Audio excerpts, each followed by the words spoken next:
Hello guys! So for today's video natin, mag-review po tayo ulit ng panibagong modem So ito naman yung PLDT Home Wi-Fi H155-382. Okay? So ito po yung model niya, yan. Papakita ko muna sa inyo. Okay. So nabili natin siya guys, same lang din doon sa H153-381 nung previous video natin So i-unbox natin to guys at i-review din natin kung ano ba yung kakayahan ng modem na ito at i-compare natin siya doon sa ating H153 model kung alin nga ba ang mas sulit sa dalawa. Okay, so tutok lamang po kayo.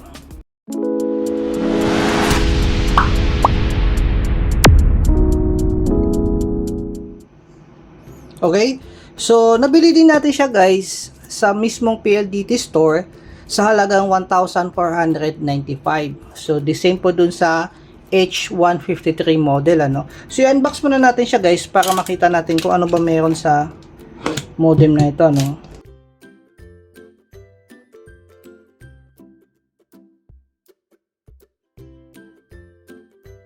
Okay, so dito nung una makikita natin syempre yung ating modem So ito yung modem niya guys.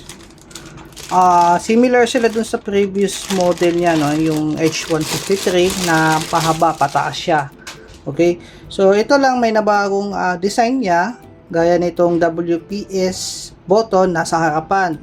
So same pa rin, may LED light sa harap, status LED light, 4G LED light, tsaka yung 5G LED light niya. Okay? So dito naman sa kanyang baba, makikita natin yung kanyang SIM card. So dito din yung lagayan guys Yan. So, nandito na yung SIM card niya guys. Nakakabit na po. At tapos, dito naman sa kanan banda, ito yung reset button niya. Okay. So, sa likuran, andito yung ating port. So, meron siyang isang LAN port, phone port, tapos yung power port. Okay.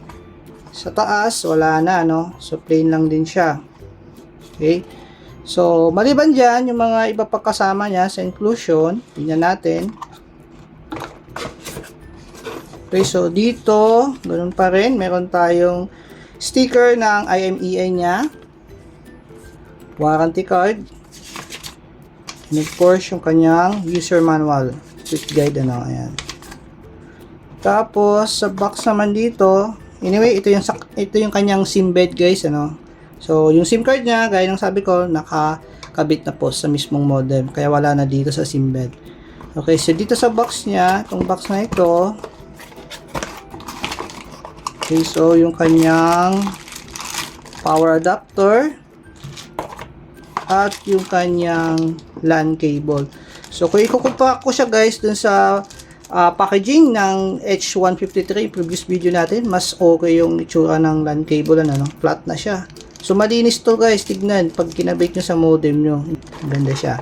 Okay, so ngayon guys, ang gagawin naman natin sunod ay i-test natin yung ating modem Okay guys, so ngayon i-test na natin siya sa speed test sa iba't ibang website para malaman natin kung gaano ba ito kabilis compared dun sa H153-381 model. Okay, so ang gagamitin nating SIM guys ay itong Talk and Text na 5G ready na Yan, kung makikita nyo, Talk and Text po ito na may only data 599. So yan guys, check nyo mabuti yung number ko ay yung number niya. Baka may magsasabi na naman kasi dyan na baka yung gamit natin ay shareable data kaya malakas yung speed test. So may nabasa tayong ganyang comment at makikita nyo din ngayon sa screen na naka-register tayo sa only data 599 gamit yung number na ito. Okay? So yung number na yan. Okay. So ngayon guys, ilalagay natin siya. So alisin natin yung kanyang SIM card, yung PLDT So anyway guys, sa mga nagtatanong pala kung gagana ba sa smart at saka sa kanyang SIM card mismo, syempre gagana yan. So yung SIM card niya is ito po smart din po yan. Smart PLDT po yan na home Wi-Fi. Okay, sa Smart Bro, gagana din po yan. Ang pagkakalam ko kasi parehas lang naman sila Smart Bro. Yung gamit niyang SIM card ngayon ay Smart Bulan din po yan, home Wi-Fi. Okay. So kabit natin siya guys, yung ating SIM.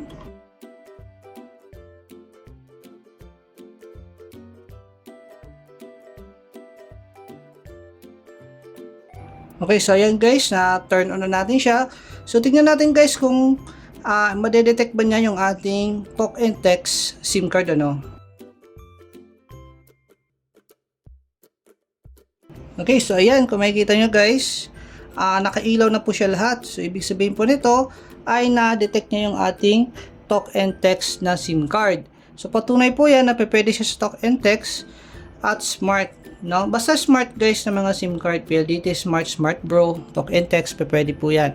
Okay, so ngayon guys, punta tayo sa ating computer para makita natin kung gaano ba ito kabilis para matest natin siya.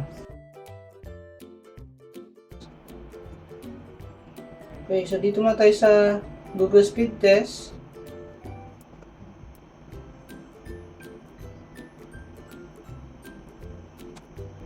Okay, so sa Google Speed Test, nakakuha tayo ng 207 Mbps sa download speed and then 32.9 Mbps sa kanyang upload speed. So, medyo mahina siya compared dun sa H153. Baka kasi dahil dun sa isang band na hindi ako makakonect sa kanya. Pero dun sa H153 kasi nakakakonect ako dun sa band 28. So, medyo mas mabilis na rin yan guys kung tutusin. Pero kung ikukumpara ka lang guys dun sa H153, mas slower siya dito sa akin sa area ko, no? Itong model na ito. So, ngayon, itry ko naman siya guys sa speed test ng Ookla. Okay, so go natin.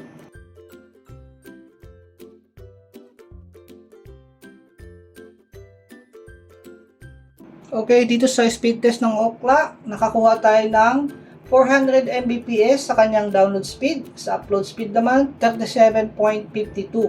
Okay, so mas mahina pa rin siya compared sa ating H153 model. Ano? Ito guys, base lang to guys sa location ko. So, maaaring sa inyo, maging ibang result. Pwedeng mas mabilis o mas mabagal. So, ito po ay dito lang po yan sa aking location. Ano? Para dito sa model na ito. Okay, so i-test naman natin siya doon sa fast.com. So ito yung usually yung speed test ni Netflix. Okay, so dito nakakuha tayo ng 450 Mbps sa kanyang download speed. So sa upload speed naman, tingnan natin.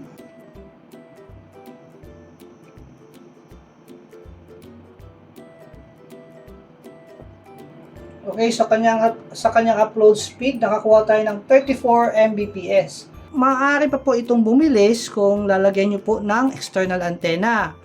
So, yung paglalagay sa external antenna, guys, be sure na may idea tayo. May alam po tayo kung paano natin siya gagawin, ano? Kasi kung wala, maaari pong masira yung ating modem. So, be sure may knowledge po kayo dyan kung paano nyo lalagyan ng antenna yan.